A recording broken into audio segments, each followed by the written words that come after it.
ధన్యవాదాలు. నిన్నటి దినము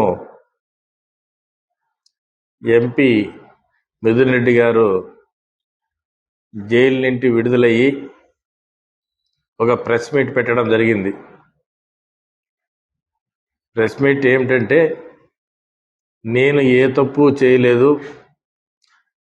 నేను నిర్దోషిని, నన్ను అనవసరంగా కక్ష సాధింపు చర్యలుగా నన్ను ఈ ప్రభుత్వం చంద్రబాబు నాయుడు గారు జైలుకు పంపించినారు, పైశాచిక ఆనందం పొందినారని చెప్పి ఒక ప్రెస్ మీట్ రిలీజ్ చేయడం జరిగింది. నేను ఎంపీ గారిని ఒకటే అడుగుతా ఉండా, మీ పార్టీలోనే చాలామంది ఎంపీలు ఉన్నారు, చాలామంది ఎమ్మెల్యేలు ఉన్నారు, వాళ్ళందరికీ లేని శిక్ష మీకెందుకు వచ్చింది నేను అడుగుతా ఉన్నా.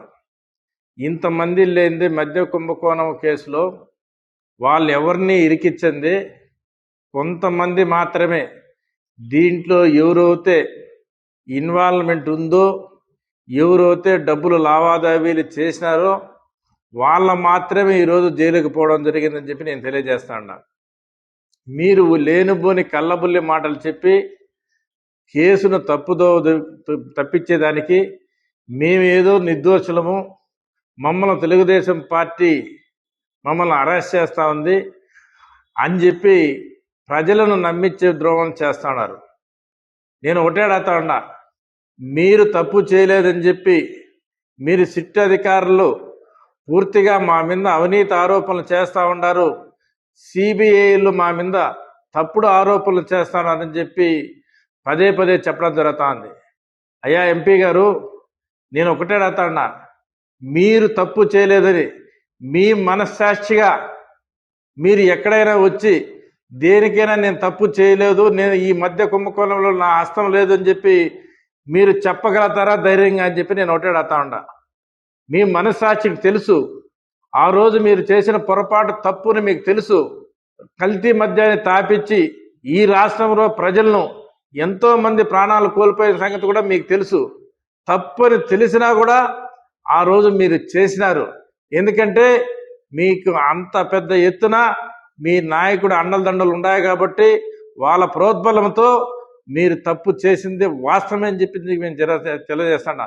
నేను తప్పు చేయలేదు అని చెప్పేదానికి మీరు కాదు ఉండేది, కోర్టు ఉన్నాయి, సిట్ ఉన్నాయి, సిబిఐ ఉన్నాయి, వాళ్ళు చెప్పల్లా మేము వాళ్ళు తప్పు చేయలేదు, ఏ దీంట్లో కూడా ఏ అవకతవకల్లో వాళ్ళకు హస్తం లేదని చెప్పి సిట్ అధికారులు కానీ సిబిఐ అధికారులు చేసి సర్టిఫికేట్ ఇస్తే అది నిజమవుతుంది.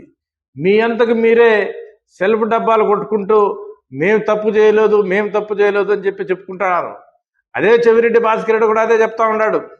ఏమంటే నేను మద్యం మా నాయన కాల నుంచి మా తమ్ముళ్ళ కాల నుంచి మద్యం దోలికి పోలేదు, వాళ్ళు మద్యం తాగి చనిపోయినారు కాబట్టి నాకు ఒక మద్యం అంటే భయము, దాని జోలికి పోలేదు అని చెప్పి పదే పదే చెప్తా ఉన్నాడు.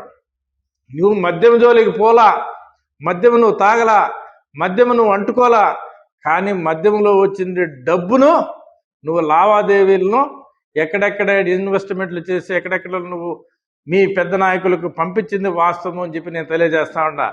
ఇది వరకైనా అన్నీ తెలుసు, ఇవన్నీ కూడా ప్రజలు అన్ని గమనిస్తూ ఉన్నారు. మీరు ఎన్ని కళ్ళబొల్లి మాటలు చెప్పినా ప్రజలు నమ్మే పరిస్థితులు లేరు. సిట్ అధికారులు ఉన్నారు, సిబిఐ అధికారులు ఉన్నారు, వాళ్ళు నిగ్గు తేలుస్తారు. కానీ మేము తప్పు చేయలేదని చెప్పి మీరు పదే పదే చెప్పుకున్న ప్రజలు నమ్మే పరిస్థితులు లేరు. మీరు ఖచ్చితంగా మీరు ఈ కుంభకోణంలో ప్రతి ఒక్కరి హ్యాండ్ ఉంది, ఈ హ్యాండ్ పూర్తిగా ప్రతి ఒక్కటి కూడా బయటికి వెల్లదీస్తారు.